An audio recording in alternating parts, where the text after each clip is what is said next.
PSM Makassar bersiap menghadapi jadwal padat saat Liga 1 kembali dilanjutkan. Pasukan Ramang wajib memaksimalkan kuota pemain yang ada agar bisa tetap maksimal di tengah persaingan yang akan semakin ketat.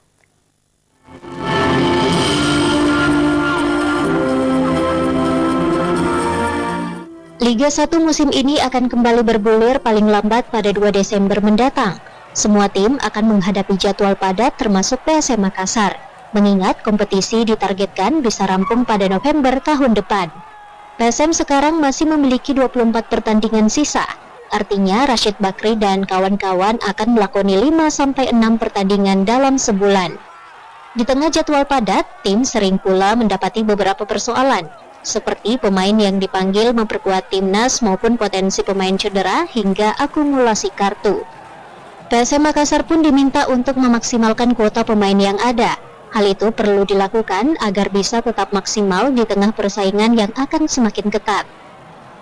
Saat ini tim Juku Eja telah memiliki 31 pemain dari maksimal 35 kuota pemain yang bisa didaftarkan. Artinya masih ada 4 slot tersisa yang bisa diisi PSM sebelum Liga kembali dilanjutkan. Wahyu Saputra, Celebes TV.